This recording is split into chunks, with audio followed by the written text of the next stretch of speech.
இனி வரக்கூடிய காலங்கள் நிச்சயமா கடுமையா தான் இருக்கும். போன வருஷத்த விட இந்த வருஷம் கடுமையா இருக்கும். இந்த வருஷத்த விட இன்னும் 5 வருடங்கள் கழிச்சு காலங்கள் ரொம்ப கடுமையா தான் இருக்கும். இனி வரக்கூடிய காலங்கள்ல ஒவ்வொரு மனுஷனுடைய வாழ்க்கையும் வெகுவா பாதிக்கக்கூடிய விஷயங்கள் என்னவா இருக்குன்னா, என்னதான் நம்மளுடைய கல்வி வளர்ந்தாலும் மக்கள் அறியாமையோட தான் இருப்பாங்க. ஒட்டுமொத்த சமுதாயமும் காமமயமாக்கப்பட்ட மீடியானால, ஊடகங்கள்னால தான் பாதிக்கப்பட்டு கண்ட்ரோல் பண்ணப்படும்.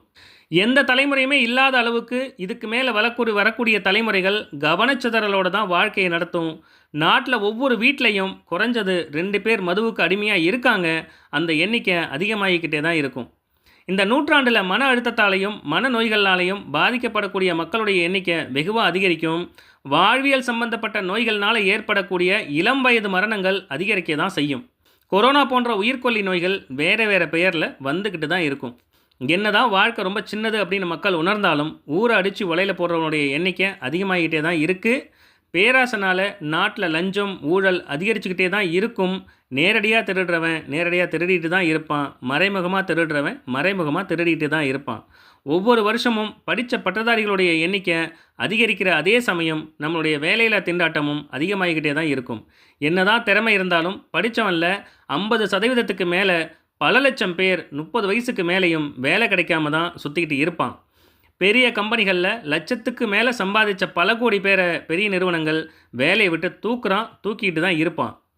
நம்ம சமுதாய அமைப்போட மிக முக்கியமான பொறுப்புகள் எல்லாமே தகுதியில்லாத மனிதர்களால் தான் நிர்வகிக்கப்படும். என்னதான் திறமை மிக்க தலைமுறை வளர்ந்தாலும் அடுத்த தலைமுறையும் அந்த தகுதியற்ற மனிதர்களுடைய குழந்தைகளால் தான் நிர்வகிக்கப்படும். பருவநிலை மாற்றத்தின் காரணமாக ஒவ்வொரு வருஷமும் வெயிலுடைய தாக்கம் அதிகமாகிக்கிட்டே தான் இருக்கும். நீண்ட காலம் வெயிலுக்கு பயந்து ஓடி ஒளிந்து வாழ முடியாது. நம்மளை பலப்படுத்தி கொண்டே தீரணும். அடுத்த 25 வருஷத்துக்கு நம்ம உலகத்தை இது போன்ற சவால்கள் தான் ஆளப்போகுது. அதனால் இனி வரக்கூடிய வருஷங்கள் கடந்த காலங்களை விட நிச்சயம் கடுமையாக தான் இருக்கும்.